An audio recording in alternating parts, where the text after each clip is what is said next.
یاروف را 20 سالی محروم از آزادی تهدید میکند. جمهوری اسلامی ایران به پخش تلویزیونی فارسی زبانان اجازه نداد.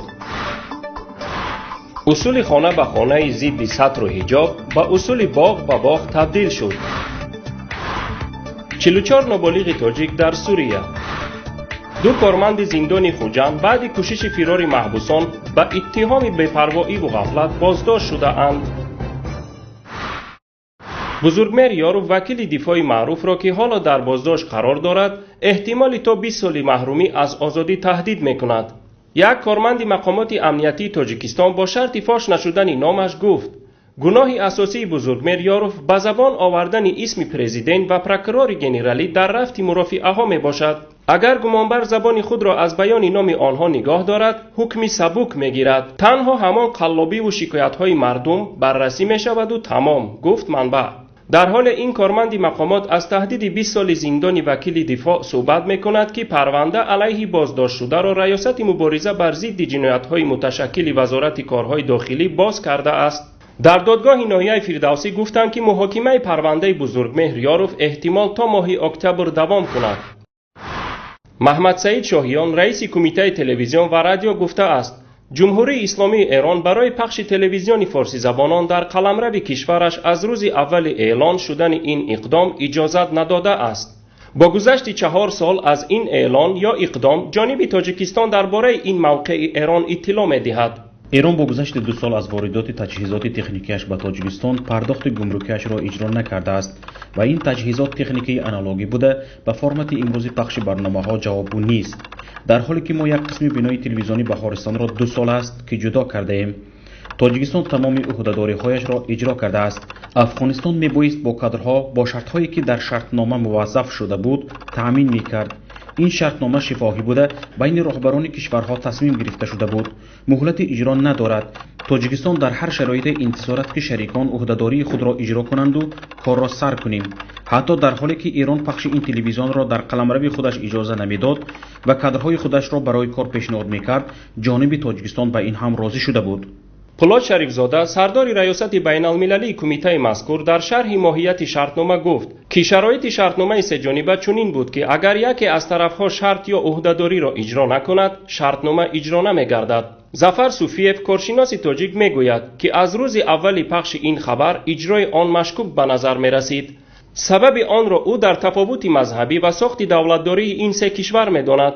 تأسیس شبکه تلویزیونی فارسی زبانان در واخوری رهبران سه کشور ایران، تاجیکستان و افغانستان در شهر دوشنبه سال 2012 اعلان گردیده بود.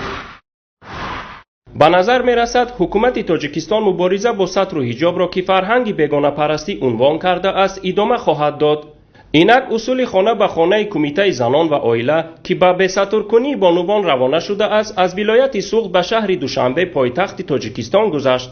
در تارنمای کمیته کار با زنان آمده است کمیته کار با زنان و عائله نزد حکومت جمهوری تاجیکستان با مقصد بلند برداشتن هویت ملی، پیشگیری خرافات پرستی و سترپوشی زنان دختران در باغ فراغتی ابو عبدالله رودکی شهر دوشنبه با شهروندان صحبت سریراهی و کارهای فهماندهی گذرانید که در آن رئیس کمیته قاسم زاده و اهل کارمندان کمیته اشتراک داشتند. این کمیته عکس و نوار یا تفسیر از رفت کارهای فهماندهی نگذاشته است تا روشن شود که با کدام قشری راهگذران واخورده اند.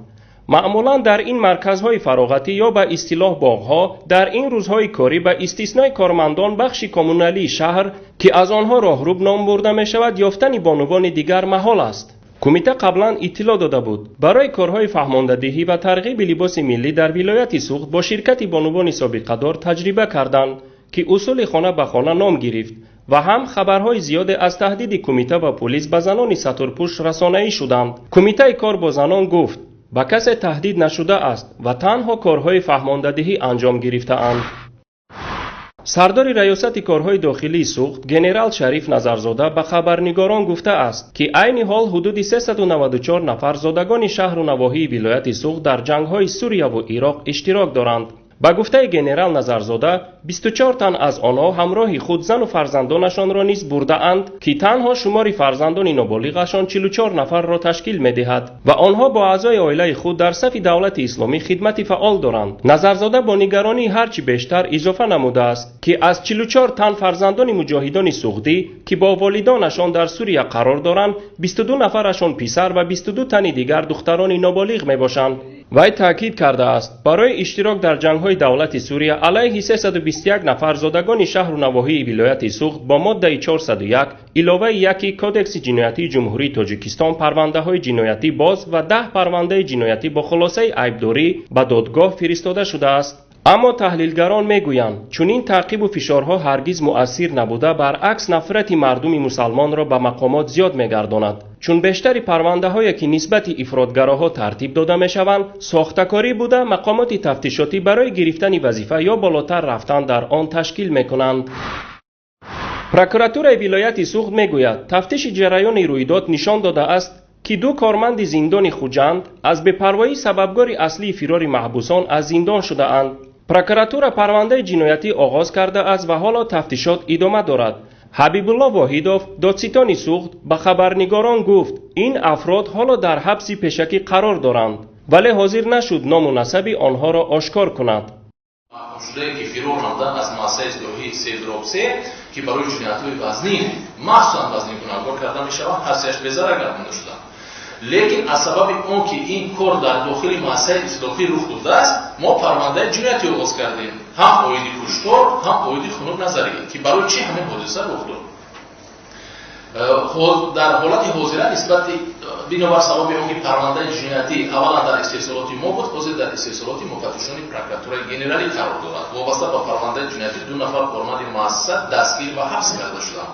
اکنون حاضر تفتیشات ادامه دارد. تفتیشات که خلاص شده برآورد میتوانیم ما از نتیجه تفتیشات به شما معلومات درست بسازیم. مورد به یادآوری است که 17 ایون سال روان 3 زندانی یکی از زندان‌های شهر خوجند، رمزالله خان داداخانوف، حبیب جان یوسفوف و میرزا ظریف قیوموف به جرم‌های گوناگون حمله‌های غارتگرانه، عمل تروریستی و اکستریمیستی از آزادی محروم شده بودند فرار کردند. در جریان فرار یکی از آنها از جانب محافظ کشته شد. یوسفوف مجروح گردید و بازداشت شد.